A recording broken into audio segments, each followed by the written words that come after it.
Bom dia a todos. É com enorme prazer e alegria que damos início ao terceiro e último dia do primeiro encontro online sobre acolhimento familiar. Eu sou José Roberto Poiani, juiz titular da Vara da Infância e Juventude de Uberlândia, também membro da Coordenadoria da Infância e Juventude do Tribunal de Justiça de Minas Gerais. Nesse terceiro dia, nós teremos vários painéis simultâneos, e no painel que coordenarei será tratado o assunto a respeito da família guardiã, acolhimento na família extensa. Nossos agradecimentos a todos os participantes, praticamente 900 pessoas se inscreveram e estão participando ativamente desses 3 dias, muitas discussões, muitas dúvidas, muitas contribuições. Em vários momentos nós percebemos o desejo dos participantes em conhecer um pouco mais sobre a família guardiã, sobre a guarda subsidiada, sobre o desejo de buscar as diferenças de acolhimento familiar, e para isso nós teremos hoje 3 expositores, Jonathan Hanay, Edinalva Severo e João Valério Alves Neto. Cada expositor terá aproximadamente 1 hora para fazer a sua apresentação e responder as perguntas, e para isso eu já os convido a todos os participantes que enviem pelo chat as perguntas que forem surgindo. Nós, no final da apresentação do primeiro palestrante, o senhor Jonathan, faremos as perguntas a ele, de maneira que possa haver uma boa interação nesta manhã, nesse painel número 5. Para apresentar, então, a primeira palestra, gostaria de convidar Jonathan Hanay. Jonathan é antropólogo, consultor internacional sobre cuidados alternativos, formado em antropologia pela Universidade de Columbia, em Nova York, pós-graduado em Direitos Internacionais da Criança pela Universidade de Genebra. Trabalha desde 1990 com crianças e jovens e com desenvolvimento humano e comunitário, e hoje se dedica às questões vinculadas à família extensa no Brasil. Atualmente, está colaborando com o governo federal brasileiro no desenvolvimento do programa Guarda Subsidiada na Família Extensa, a Família Guardiã, para que o programa possa ser desenvolvido em todo o território nacional. Com a palavra, Jonathan, fique à vontade. Bom dia a todos. Eu agradeço primeiro a Sandra Sobral pelo convite para estar participando de um evento dessa magnitude, e também ao Dr. José Roberto por estar mediando essa mesa com João Valério Edinalva. Eu vou agora passar a compartilhar minha tela, que tem a minha apresentação.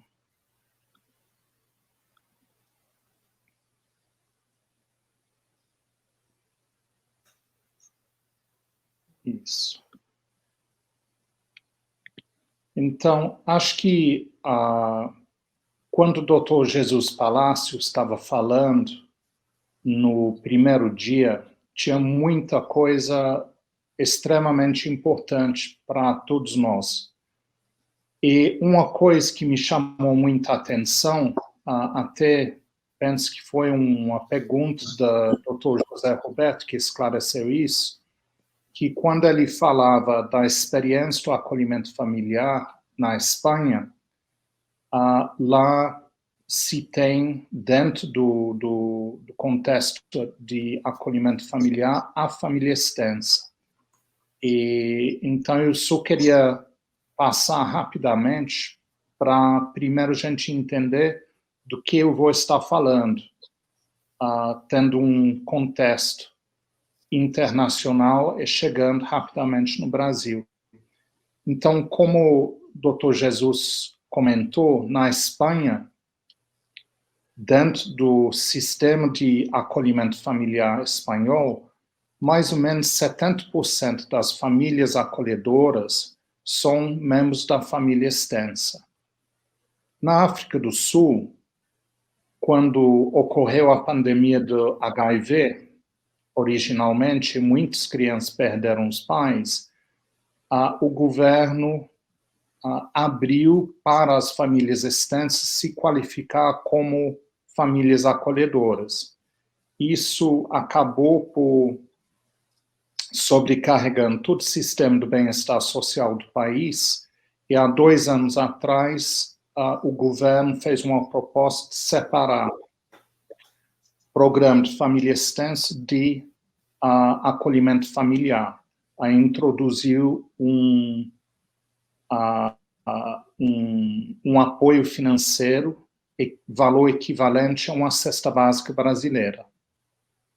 Na Inglaterra, tem um sistema muito desenvolvido, família acolhedora, de acolhimento familiar. No entanto, dentro desse sistema, cerca de 25% das famílias acolhedoras são membros da família extensa. E nos últimos 3, 4 anos vai se desenvolvendo aos poucos uma separação e uma visão jurídica, inclusive, de uma guarda diferenciada para quando a criança ou o adolescente esteja com família extensa. Por último, a Escócia, há 1 ano e meio atrás, introduziu um benefício para qualquer família extensa que acolhe uma criança, mas não tem serviço especializado para isso. E aí, aqui no Brasil, agora eu falo em termos jurídicos, que eu acho que muitos de quem está assistindo conhece bem. O acolhimento familiar no Estatuto da Criança e Adolescente tem uma caracterização de acolhimento, só que numa família em vez de estar numa instituição. Então, como podem ver pela tela, é uma questão que tem que ser revista obrigatoriamente de 3 em 3 meses e compartilha algumas coisas com acolhimento institucional, como, por exemplo, a questão de apadrinhamento afetivo é possível. Agora, juridicamente, a família extensa no Brasil é descrita agora no ECA, no artigo 25, parágrafo único, como algo distinto da família natural, que são os pais, e também é reforçada a questão de manutenção ou reintegração da criança na sua família, incluindo família extensa, e ideal. Então, temos uma questão, por que guarda subsidiada na família extensa? Por quê? Porque a guarda natural das crianças é dos pais. Então, salvo que esteja com os pais, necessita da concessão de uma guarda formalmente para membro da família extensa. Quando a gente olha um pouco para o sistema de assistência social, eu fiz essa tabela para a gente ver que família acolhedora, como um acolhimento familiar, é de alta complexidade. Enquanto família guardiana, a família extensa, média. A família acolhedora, obrigatoriamente, sem parentesco, enquanto a família extensa é parente, ou biológico, ou por afetividade. Acolhimento familiar, você tem seleção, capacitação, cadastramento prévio, enquanto na família extensa você vai identificar quem está melhor apto para estar reinserindo, recebendo a criança. Como dito nos slides anteriores, tem uma questão de temporalidade dentro do serviço de acolhimento familiar, apesar que não tem um final determinado por lei. Enquanto na reintegração da família extensa não tem prazo. E aí, acolhimento familiar para evitar a institucionalização, enquanto a família guardiã não só previne o acolhimento institucional, o familiar, mas ele promove a manutenção ou reintegração da criança à sua família. Agora, eu estou aqui hoje para compartilhar principalmente a experiência de um programa Família Guardiã que dura 10 anos. Então, nasceu um piloto num bairro da cidade de Diadema, em 2009, e um bairro que é maior do que muitos municípios, com uma população de 60 mil pessoas na época. A partir do sucesso do piloto, passou por legislação municipal a ser uma política pública municipal, e com a sua incorporação dentro do Plano Municipal de Assistência, porque antes disso tinha sido cofinanciado através do Fundo da Criança e do Adolescente, a partir de 2013, o município financia a maior parte do custo através do Fundo Municipal da Assistência e aumenta a abrangência para o município inteiro, que tem cerca de 400 mil habitantes. A entidade AC Brasil, com um financiamento do exterior, com um financiador que provocou a entidade dizendo, tudo bem, funciona, estamos vendo, mas funciona em outro lugar ou é só ali? E aí foi feita uma primeira replicação no município de Santo André, que é outro município maior ainda do que Diadema, e nesse caso foi uma região, e durante 3 anos foi realizado dentro desse município com igual sucesso. Infelizmente, o município não adotou como política pública, e findo o financiamento do exterior, tivemos que parar o trabalho.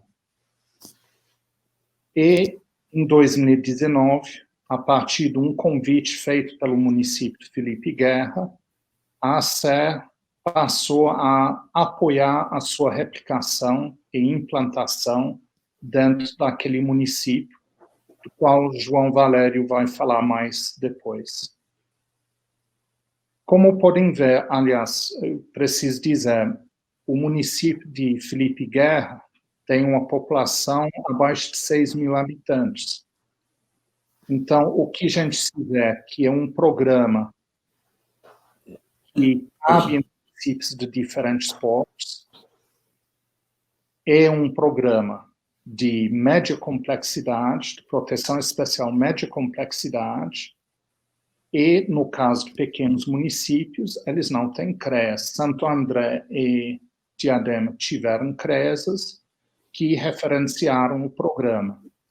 No caso de um município de pequeno porte, onde só existe um CRAS, tem um programa com equipe dedicada, que é referenciado através da coordenadora do CRAS. Agora, para vocês sentir um pouco melhor como era em Diadema, eu vou passar um vídeo.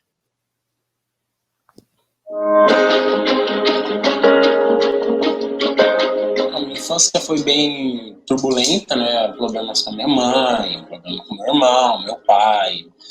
Mas aí, quando minha avó me adotou, deu uma diminuída, correu com trabalhos psicológicos, recorreu aqui para a ACER também. Dentro do núcleo de assistência da ACER, né, a gente trabalha com acompanhamento familiar em todos os projetos que a gente tem.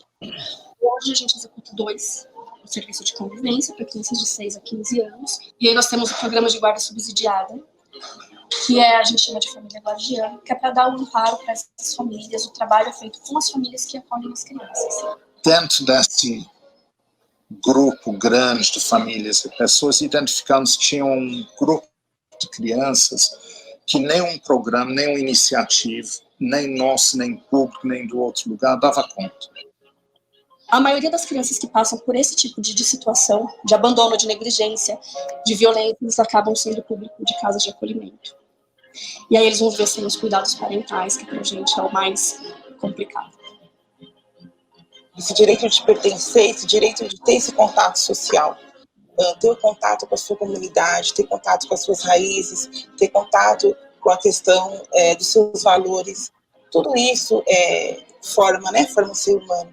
E quando isso falta, quando está na instituição, eles ficam podados. Né? E isso é muito ruim, isso reflete lá na frente a dificuldade em conviver com outras pessoas. Então, a família é o primeiro núcleo, né? O primeiro núcleo social que dá condições. E quando se é tirado também outros direitos. Para desenvolver esse trabalho, a gente tem um técnico, que ele funciona como referência dessa família. Eles fazem visitações familiares, então o trabalho é todo feito na casa em que a criança está, com a família que a criança está e na comunidade que ela está. E aí eles vão fazer planejamento com as famílias, eles vão visitar as escolas que a criança estuda, vai checar a saúde. Porque quando a gente pega essas crianças, a gente escuta muita crítica.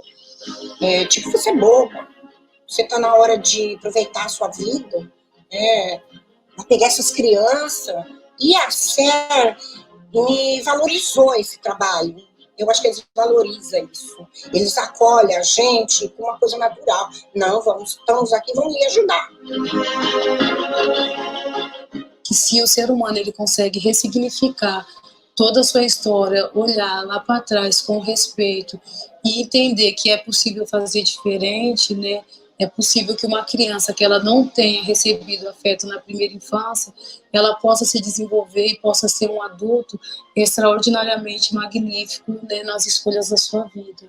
O que estamos procurando, principalmente, é a capacidade da família de criar as crianças de forma saudável, com um mínimo de violência e com respeito a todos os seus direitos.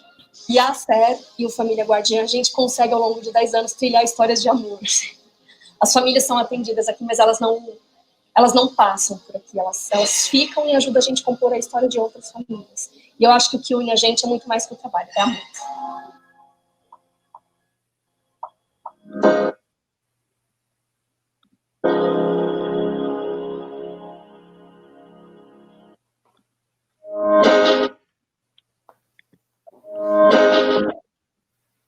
Pronto, desculpa, problema meio de passar de tela. Agora, o objetivo do programa, como pode ver, é para fortalecer famílias extensas, para acolher, cuidar, proteger, desenvolver as crianças e adolescentes que são afastados do convívio dos pais. Eu vou passar rapidamente por uma descrição de como funciona o programa para chegar aos resultados que a gente já pode dizer que alcançamos. Então, a demanda é identificada, no caso de Diadema, no PAEF, muitas vezes, e são famílias com problemas transgeracionais, muitas vezes. E uma outra caracterização hoje em dia é o alto nível de drogadição e alcoolismo. Uma outra fonte de fluxo é o desacolhimento institucional, onde o acolhimento institucional identifica um membro da família extensa para quem a criança possa ficar, encaminha, o CRES encaminha para o programa Família Guardiã. E apesar que Diadema não tem um programa de acolhimento familiar, também serviria como porta de saída do acolhimento familiar quando o retorno aos pais não é mais possível. O processo de trabalho passa, como podemos ver, primeiro pela identificação, aí o trabalho com a família extensa para estar recebendo, esse no ideal, para receber. Muitas vezes a criança chega de um dia para o outro, mas em outros a gente consegue trabalhar a família para estar mais preparado para receber. Tem o processo de entrada e a construção de um vínculo de confiança que é feito pelo técnico, pela técnica que está trabalhando com essa família, para estabelecer vínculos e promover o fortalecimento do vínculo da criança com sua família extensa e constrói o primeiro plano de ação, onde vai olhar quais são as demandas da criança, quais são as dificuldades da família, mesmo a família extensa, quais são os pontos de transgeracionalidade que precisam ser trabalhados. E de 6 em 6 meses faz um plano de ação junto com o guardião, vai fazendo, monitorando, depois 6 meses avalia junto e fazer o próximo plano. Isso até chegar a uma posição de autossuficiência, onde os comportamentos estão sustentáveis dentro da própria família e passa a ser o momento da família sair do programa. Esta equipe, a gente tinha em Diadema trabalhando com uma meta de 120 crianças, que estavam em mais ou menos 95 famílias diferentes, famílias extensas.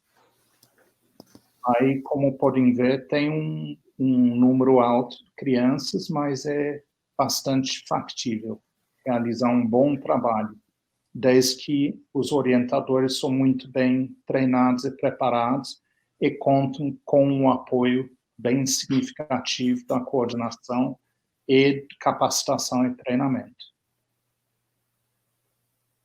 É muito importante dizer que realizar um trabalho disso precisa de uma metodologia bem desenvolvida. Não é uma coisa que a faculdade vai ensinar como a gente faz. É uma coisa que a gente tem que procurar, como é feito em programas de acolhimento familiar. Tem que seguir tudo uma metodologia de treinamento, capacitação das famílias, etc. Num programa de família guardiã também é muito importante ter isso. Até porque o que muda a família não é o dinheiro. O dinheiro é importante para a família, mas o que muda a família, seu funcionamento, é o trabalho técnico realizado. No nosso caso, utilizamos uma forma de trabalhar baseado assemelhado àquilo que está nesse livro, da qual participamos de sua confecção junto com uma coligação de outras organizações da África do Sul, do Equador, do México, todos que trabalham com famílias, e também a gente se baseia muito na pedagogia do vínculo afetivo, desenvolvido por Dr. Yusaku Susumi, que é de São Paulo. O trabalho todo tem base num tripé, que é mais importante, a visitação familiar. Então, o trabalho com a família é feito dentro do seu espaço, onde ela se sinta mais segura. Também temos encontros mensais com os guardiões, com a intenção de desenvolver uma rede de pares, onde elas possam se identificar uma no outra e também encontrar novos apoios para os desafios que tenham.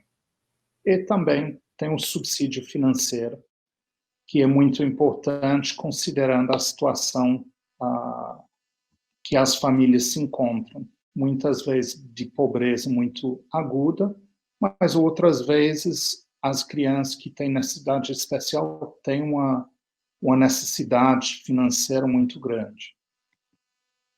E aí, para se poder visualizar um pouco essas formas de trabalho, este aqui a gente usa qualquer espaço comunitário, pode ser de igreja, pode ser centro comunitário. Nessa foto é a biblioteca da própria entidade. E aí, piqueniques. Aí você vai ver que é um espaço onde a gente junta todos e todos seus familiares. Então, é muito importante não dizer, só atendemos a guardiã e a criança que acolheu. Não. É toda a família junto. Subsídio financeiro. Isso diz respeito muito à questão de financiamento público e da possibilidade de desenvolver um programa que atende efetivamente uma necessidade da família, mas, ao mesmo tempo, possa ser bastante abrangente, devido ao nível de demanda que pode ter. No nosso caso, a gente identifica o valor mensal, o valor equivalente ao custo de uma cesta básica. Eu imagino que João vai contar do valor que eles estabeleceram lá para Felipe Guerra. E a gente entende que, como em qualquer família, quando você recebe uma criança, mesmo se for da maternidade que nasceu, tem um custo inicial bastante significativo. Então, a gente entende da necessidade de fazer um repasse inicial para poder comprar, eventualmente, uma cama, fazer uma reforminha para melhorar o espaço para receber a criança. Como eu já tinha falado no primeiro slide, mostrando o caminho das crianças pelo programa, a gente começa com a coisa mais importante, que é o diagnóstico, que é compreender todo o histórico da família, histórico das situações que a criança passou, e aí passa a fazer esses planos e monitoramentos semestrais. E isso tudo termina numa graduação, porque no trabalho da família guardiã é a família que alcança sucesso, não somos nós. A gente está lá para ajudar a família, para apoiar a família, mas quem tem sucesso, é muito importante que a gente reconhece isso, e reconhece publicamente, são as famílias guardiãs. E aí você pode ver que a composição dessas famílias guardiãs são bastante diferentes. Tem desde avô com neto só, até casais, até mãe sozinha, com filha especial e com sobrinho. Então, tudo, cabe tudo. Então, como estamos trabalhando há 10 anos com isso, diretamente, realizamos 2 avaliações maiores. Uma que foi feita em 2016, onde a gente mensurou quais foram as mudanças significativas com relação às crianças e adolescentes, e no fim do ano passado começamos a fazer uma avaliação geral do programa e de 10 anos de funcionamento do programa, e agora eu vou compartilhar um tanto dos resultados que foram alcançados. Antes de mostrar os resultados, eu só queria reforçar a questão de graduação. Estamos, em termos de um sistema, estamos falando de graduação da necessidade de uma proteção especial. Então, ela se gradua do programa e, em havendo necessidade, continua com os apoios da proteção básica. Mas já sai, vamos dizer, do espaço do fórum, de promotoria, sai do espaço do CRES, se houver CRES, e dos altos investimentos necessários em crianças e famílias da proteção especial. Então, quem são essas crianças quando eles entram? Aí, como podem ver aqui, quase 50% são da primeira infância. Primeiríssima é o seguinte: tem número significativo da criança 7 a 11, mas também onde a gente tiver o segundo maior volume de participantes são adolescentes de 12 a 17 anos, quando eles ingressam. E aí, de onde vieram? Com quem moravam? E aí vai se vendo que a maioria vivia com os pais.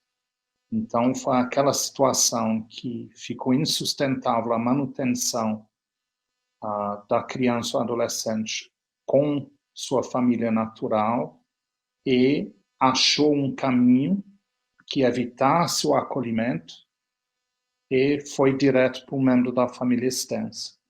Também pode ver que houve uma porta de saída para o acolhimento institucional muito significativo. E os guardiões? Quem será que são?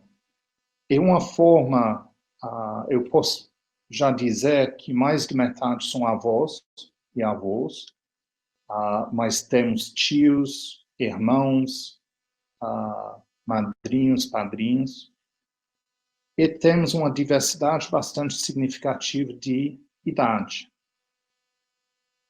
Então, tem desde gente bem nova, entre 20 e 29 anos, até pessoas com mais de 70 anos. Essa idade é quando entrou no programa, quando a criança chegou na casa. E aí, muitas vezes, ser idoso no Brasil acima de 60 anos. Olha quantas pessoas capazes, é cheio de potencial, é cheio de habilidade que se revelam aqui nesse quadro. Podem ver também, a maioria dos guardiões são mulheres, sim, mas também tem um número muito significativo de homens, e que, na nossa experiência, tem um papel muito significativo dentro do programa. Outra questão é os grupos de irmãos. Uma criança cada família, como que é? Então, na experiência do programa, a gente tem quase metade que é uma criança que fica na família extensa, mas tem outra metade que são grupos de irmãos. E chegamos até uma família que foi um meio-irmão com a esposa, que receberam 6 meio-irmãos e irmãs. E o que acontece? Dentro dos 171 crianças e adolescentes que estiveram no programa naqueles 10 anos, que foi de 2009 a 2019, 2018, desculpe, no final de 2018, tem 56 que já têm mais de 18 anos. Então, em sistemas de acolhimento, tem uma questão de crise que vai fazer 18, o que a gente faz com esse adolescente, como que a gente vai apoiar, o que vai se dar com ele, com ela. E o que a gente descobriu? Descobrimos que 45% continua morando onde estava morando, que é com a família extensa. 36% já são casados. Quando eu falo casado, significa que estão numa relação estável. Não significa necessariamente que foram para o cartório ou para a igreja. 9% retornaram e continuam morando com os pais. Uma parte mora independentemente. Teve uma pessoa que está acolhida em um acolhimento num serviço de saúde especializado, pelo nível de comprometimento que ela tem. E tem um só que está recluso. A escolaridade, olhando os maiores de 18, a gente pode achar, nossa, eu não sei quão bom é esse resultado. Pois eu posso lhe dizer que até 59% com médio completo ou superior incompleto é muito acima do que é da sociedade em geral do estado de São Paulo, que é 47%. Então, podemos ver através desse programa que os adolescentes, os jovens, estão investindo e sendo muito bem-sucedidos, em geral, com sua educação. E na criminalidade, infelizmente, uma realidade que a gente conhece, todos nós que trabalhamos com as famílias que tiveram muita violência, muita interrupção, crianças entrando, saindo de um acolhimento, indo de família em família, às vezes dentro da própria família, indo para a rua, voltando, que esse é o nosso público-alvo. Em geral, a gente encontra um nível muito grande de envolvimento na criminalidade quando chega nos anos de adolescência. No nosso caso, em 10 anos, 171 crianças e adolescentes, temos só 9, 8 rapazes e uma moça. E, como dito, dos 56 hoje adultos, só uma pessoa está recluso e só uma pessoa recebeu qualquer condenação depois de 18 anos. Então, podemos ver que, conseguindo trabalhar efetivamente com a família extensa, a gente consegue estabilizar e oferecer um ambiente familiar muito positivo. E quanto tempo que fica? Quanto tempo leva esse trabalho? O que é necessário para ser bem-sucedido? Como parte de metodologia, e esse compartilhado por esses parceiros internacionais, identifica-se um período de 2 anos e meio a 3 anos para conseguir fechar um ciclo de um trabalho bem feito que a família consegue se sustentar depois. E como podem ver, as barras verde são que passou mais do que 36 meses no programa e o azul menos. Aí no início pode ver que tivemos mais dificuldade em alcançar essa meta. Mas aí a partir de 2014, quase todos foram atendidos e se graduaram dentro desse período de 36 meses. Isso também ajuda a gente a entender qual é o nível de investimento que precisamos fazer para um programa desses. E quando eu falo de autonomia, que tipo de autonomia estamos falando? A gente pode falar de diversas formas. E uma forma que eu acho que é importante para o poder público, para a sociedade, entender. Essa envolve uma continuação de investimento pelo Estado. Então, aqui a gente vê que, de fato, das famílias todas, muitas delas ainda têm adolescentes com elas, só 41% estão recebendo qualquer benefício, isso inclui Bolsa Família. Então, é qualquer benefício básico. E os jovens adultos? Eles estão necessitando ainda de apoio do governo? Aí se vê que muito pouco. Então, 78% desses jovens adultos estão vivendo uma autonomia onde não necessita mais de apoio financeiro do Estado. Eles estão conseguindo viver uma vida, esperamos, muito digna e com autonomia. E aí eu chego ao fim, eu espero com bastante tempo para pessoas poderem perguntar, a gente ter algum diálogo sobre aquilo que eu apresentei.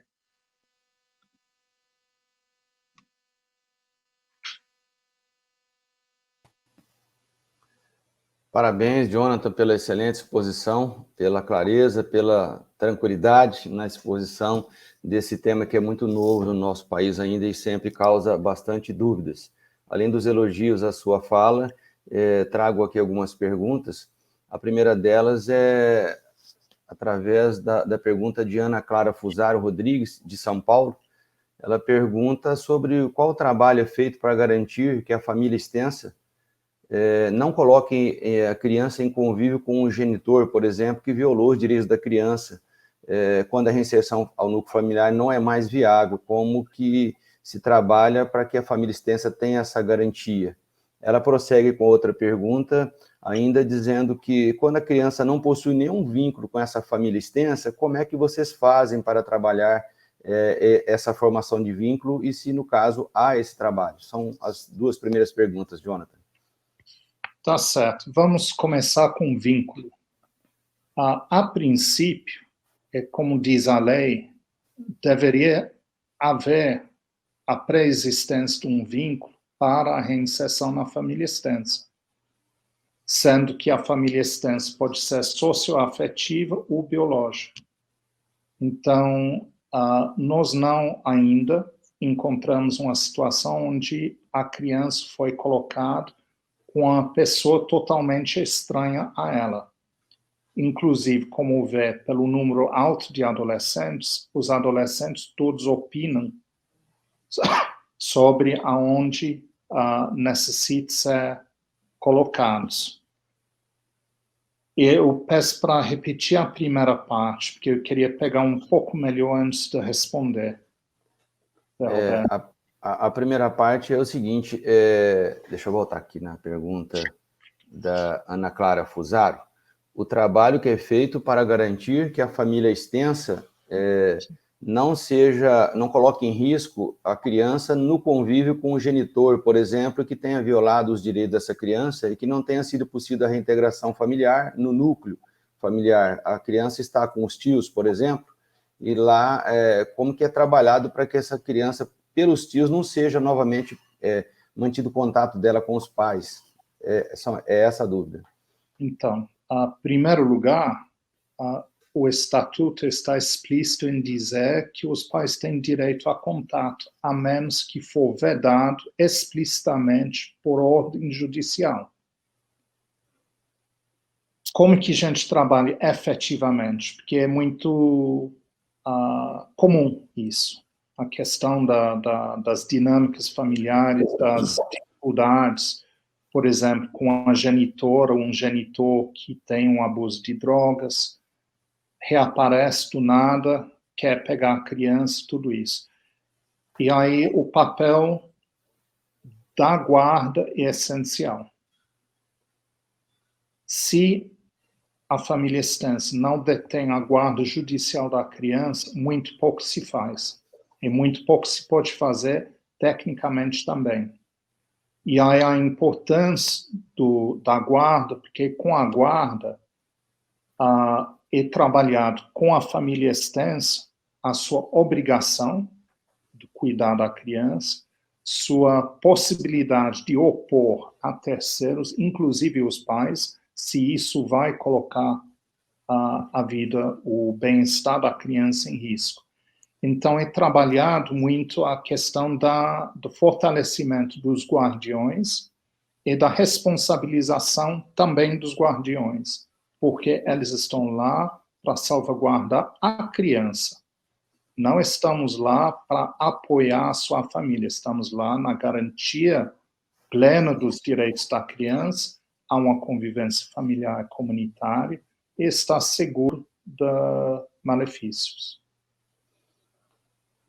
Perfeito. Nessa mesma linha, temos também uma pergunta da Janice Meirigo, da FECAM, lá de Santa Catarina, mas eu gostaria de, para não perder essa linha de raciocínio, Jonathan, te perguntar o seguinte, esse trabalho que é feito com a família extensa, é feito antes do recebimento da criança? Porque ontem eu estava estudando um pouco a temática de hoje, por coincidência acabei encontrando esse trabalho bacana lá de Diadema, e lá eu percebi que tem demandas no material divulgado, que tem demandas que são provenientes do próprio CREAS, né, e tem demandas que vêm de dentro do judiciário, por exemplo, com crianças já institucionalizadas, seja acolhimento institucional ou familiar, né?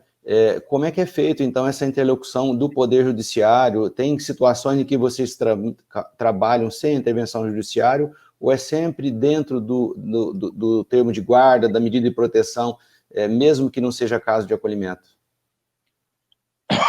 Então, começar pela questão do acolhimento.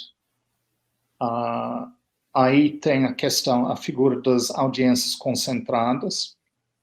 Idealmente, e já aconteceu, mas não ficou sistemático, a participação de um membro da equipe desse programa numa audiência concentrada para poder identificar se a família extensa, o que foi identificado, é apta a receber, para ajudar nisso. Quando sai do acolhimento institucional, sempre sai com uma guarda deferida, porque um juiz ou juíza não consegue legalmente tirar, desacolher, seja da família ou da instituição, para alguém que não seja os pais, a menos que mediante um termo de guarda. Com relação a outro porto de entrada, com encaminhamento de CREAS, via PAEF, ou PET, ou algum outro programa. Assim, tivemos uma experiência mista. Então, uma parte foi construir com o AB e outros parceiros a possibilidade da família, sendo identificada, família extensa, já ser encaminhado para abrir um processo de guarda. E aí nós entendemos, enquanto programa, que desde que esteja aberto o processo de guarda, já participe do programa. Porque aí não é a vontade da família e o tempo do promotoria judiciária, etc., que pode determinar ou não a concessão do documento. Apesar que entendemos que o documento é essencial para salvaguardar os direitos da criança. Que a criança sem guardião legal está à deriva. E porque não pode conseguir, não deveria estar matriculado na escola, não pode receber atendimento médico especializado. Então, são essas as questões, e o que a gente identifica dentro do estatuto é que precisamos trabalhar mais, começamos a trabalhar, acho que mais no Rio Grande do Norte do que em Diadema ainda, e a questão de figura do Conselho Tutelar nesse fluxo de encaminhamento para o Judiciário, para o Ministério Público, solicitando, abrindo a representação para receber a guarda na família extensa, que é um caminho que está previsto dentro do Estatuto.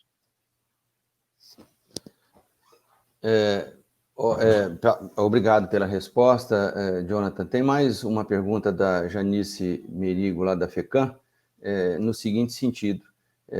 Acredito que isso tenha mais a ver com a questão do diálogo intersetorial. Tem alguns juízes que defendem a adoção em detrimento da família extensa, justificando as devoluções e que se mantém próximo da família de origem, que violou os direitos da criança.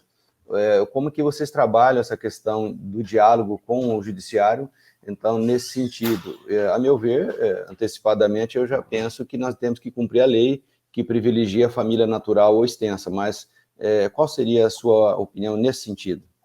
Então, minha opinião, muito bem informado, é que eu compreendo perfeitamente essa postura de muitos membros do judiciário. E eu compreendo isso porque eu sei quão poucos são os programas de apoio à família extensa. E o risco de novas violações está muito evidente. Tivemos caso essa semana passada da moça lá do Espírito Santo. Estava na família extensa. E aí a família extensa recebia algum ajuda técnica, apoio financeiro técnico? Não sei. Mas eu sei que pelo país, como você mesmo colocou, é muito incipiente isso. Então, é compreensível, mas concordo 100% com o senhor quando fala que o Estatuto está claro. E todos os cuidados alternativos da ONU, etc. e tal. É a Constituição. Reinserção e manutenção é o direito da criança, em primeiro lugar. É só quando a gente exauste todas as outras alternativas que a gente pode chegar numa adoção. Isso seguindo as lógicas da lei. Perfeito. Mais uma pergunta aqui, Jonathan, da Suzy. A Suzy diz o seguinte: gostaria de saber a sua opinião a respeito da melhor alternativa para a criança ou adolescente quando acolhido, vai para a família acolhedora e se trabalha a família extensa para receber o acolhido, ou se ele vai direto para a família extensa e se trabalha com ela no processo de acolhimento. Eu diria que cada criança, cada adolescente, cada família é única. Então, eu diria que se tem um programa de acolhimento familiar e é possível já mudar a criança saindo do acolhimento institucional para familiar de um dia para o outro, tem que ser feito, irrespectivo de outras coisas que estejam acontecendo. Com um programa de guarda subsidiado na família extensa, um programa Família Guardiã bem estruturado, deve ser possível sair direto. E como Jesus falou no primeiro dia, e isso é algo que tem sido reforçado muito pela Bucharest Early Intervention Project, que é aquele que estudou os órfãos da Romênia, estudo longitudinal. Nesse relatório dos 16 anos, fica muito claro o dano que faz, o dano gravíssimo que faz à criança, ao adolescente, a constante mudança do local. Então, como o doutor Jesus falou, tem que ser muito bem trabalhado quando você vai fazer essas mudanças na vida da criança, do adolescente. Então, acho que isso é algo muito importante para enxergar que se é para ficar no acolhimento familiar 2 meses, para depois família extensa, provavelmente seria melhor ficar no acolhimento institucional, trabalhar a família extensa, para evitar mais uma ruptura na vida do adolescente. Quanto menos rupturas, melhor, né? Como também expõe o professor Jesus Palacios, e quando houver necessidade dessas rupturas, que as transições sejam humanizadas, respeitando o tempo da criança. Eu quero mais uma vez te agradecer imensamente, foi um prazer conhecê-lo, mesmo que de forma virtual. Parabéns pelo excelente trabalho. Cumprimento mais uma vez a todos e agradeço a participação, Jonathan. Muito obrigado. Foi um prazer muito grande poder estar junto hoje.